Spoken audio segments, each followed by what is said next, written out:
नमस्कार साथियों, मैं हूं आपका साथी बागवान जीतू चौहान, को ओनर सिंह एप्पल ऑर्चर्ड्स। और मैं आज हूं अपने M9 वाले इस ब्लॉक में, जहां पर हम सुभाष पालेकर प्राकृतिक खेती विधि द्वारा जो है सेब का उत्पादन करते हैं।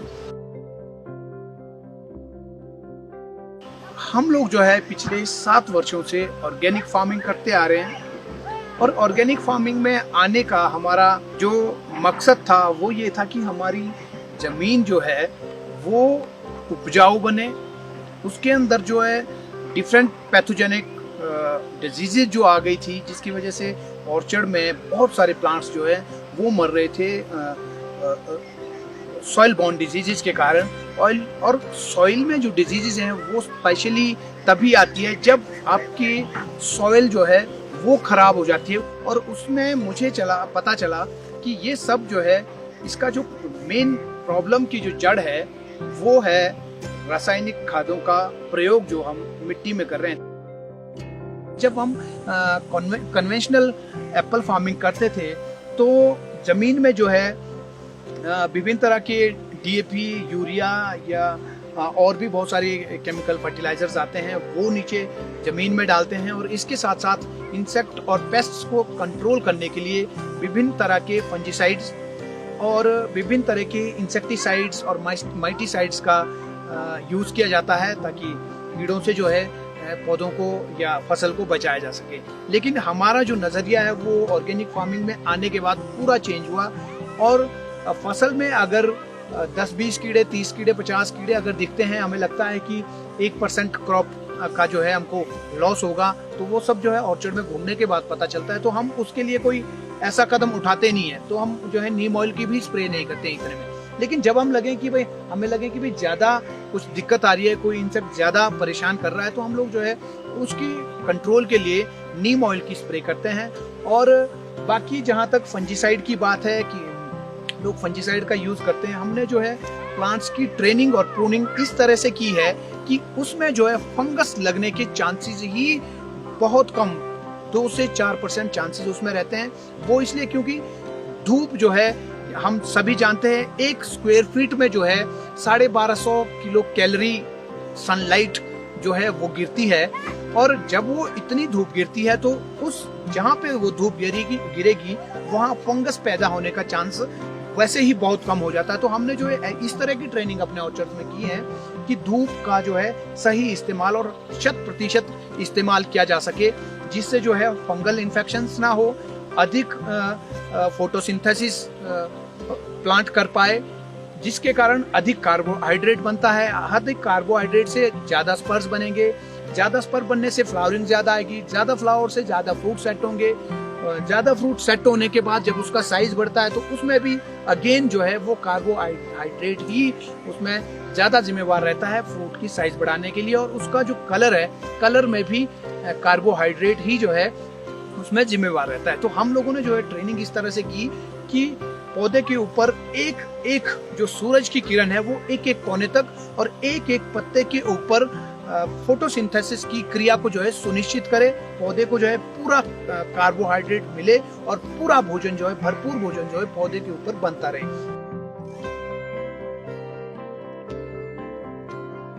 हमारे ऑर्चर्ड्स में गाला और नए high colour strains, Granny Smith, Fuji, honey crisp, इन वैरायटीज के साथ साथ ये जो वैरायटीज हैं ये नई वैरायटीज हैं जो विदेशों में उगाई जाती हैं और अच्छी प्रचलन में जो हैं।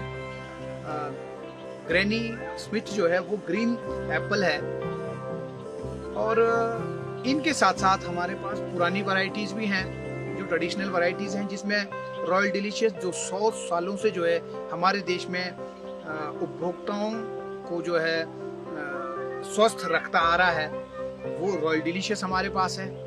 इसके साथ साथ गोल्डन डिलीशियस, आप सभी जानते होंगे, गोल्डन डिलीशियस का जो टेस्ट है वो गाला में भी है गोल्डन डिलीशियस, क्योंकि वो म्यूटेशन है जिसका प्रयोग जो है गाला में किया गया है। तो गोल्डन डिलीशियस हमारे पास है, रेड गोल्डन हमारे पास है जो बहुत ही सुंदर बनता है मैच्योरिटी के बाद।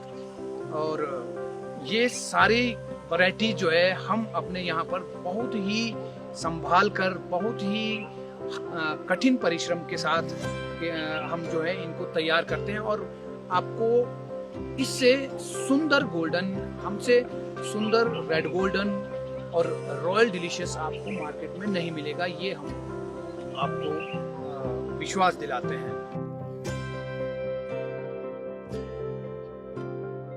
गाला जो एप्पल है, ये दुनिया की बेस्ट 3 वैरायटीज जो हैं, बेस्ट वैरायटी जो है उनका कॉम्बिनेशन है गाला। और गाला को खाते हुए आदमी मंत्रमुग्ध हो जाता है। उसका जो टेस्ट है वो मीठा प्लस खट्टा, ये दोनों का एडिशन उसमें है। जूस कंटेंट उसमें बहुत है और क्रंची है। मैं आपको गाला की अगर बात करूं, गाला जो है स्मॉल साइज एप्पल है, मींस कि इसका जो साइज है वो छोटा होता है, नेचुरल जो इसका साइज है।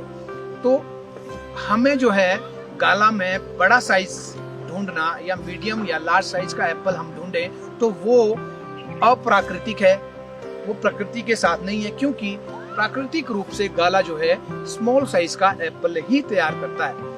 तो हम लोगों को जो है बड़े साइज का एप्पल गाला में नहीं मांगना चाहिए, बड़े साइज के एप्पल की हमको डिमांड नहीं करनी चाहिए। तो गाला जो है, गाला को स्कूल बॉय एप्पल के नाम से भी जाना जाता है दुनिया भर के अंदर, क्योंकि इसका साइज ही छोटा होता है। तो स्कूल के बच्चे भी जो है लंच के लिए गाला के एक एप्पल को आराम से अपने पैंट की पॉकेट के अंदर डाल करके स्कूल ले जा सकते हैं, इसीलिए इसको स्कूल बॉय एप्पल भी कहा जाता है। हम जो है हार्वेस्टिंग अलग अलग समय पर करते हैं अकॉर्डिंग टू एलिवेशन। हमारे पास डिफरेंट एलिवेशंस में, मींस की अलग अलग हाइट पर अलग अलग प्लॉट्स हैं और एलिवेशन की वजह से अलग अलग ऑर्चर्ड्स में हार्वेस्टिंग टाइम जो है वो अलग रहता है, जिसकी वजह से हमारे उपभोक्ताओं को जो है फ्रेश एप्पल मिलता है अलग अलग समय पर।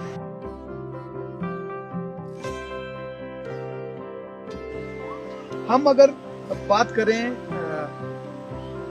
फ्रूट के ऊपर, जो एप्पल फ्रूट है उसके ऊपर जो है वैक्स, एक नेचुरल वैक्स होती है। हम सभी ये जानते हैं कि सेब के अंदर सबसे ज्यादा जो कंटेंट है वो वाटर है, सबसे ज्यादा वाटर फ्रूट के अंदर होता है।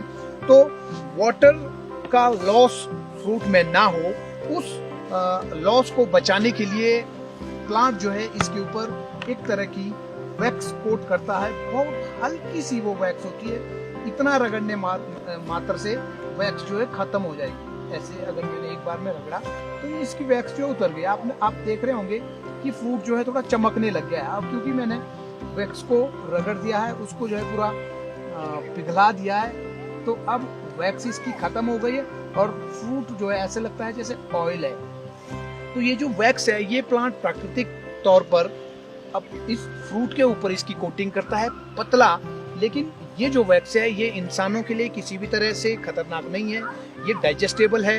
हमारा पेट जो है, हमारा जो डाइजेस्टिव सिस्टम है वो इसको आसानी से डाइजेस्ट कर सकता है। कोई दिक्कत आदमी को इसको डाइजेस्ट करने में नहीं आती है। ये कोई परेशानी वाला सबब हमारे स्वास्थ्य के लिए नहीं है।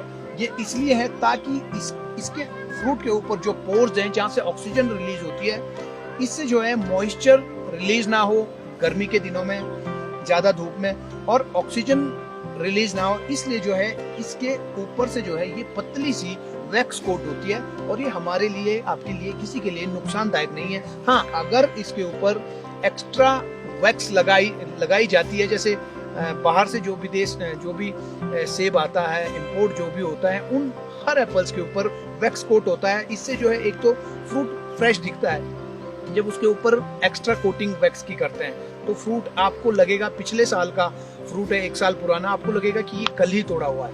तो बाहर के देशों में वैक्स का यूज होता है, लेकिन हिंदुस्तान में अभी तक तो वैक्स नहीं मिलती है और ना ही कोई जो है वैक्स का यूज करता है। तो आपको इसके साथ में 1-2 और भी फ्रूट आपको दिखाने की कोशिश करता हूँ। ये फ्रूट है, तो ये देखिए, इसको भी मैं रगड़ता हूँ तो ये इसके ऊपर ये जो चमक सी आ गई, ये ऑयली सा बन गया, ये वैक्स है।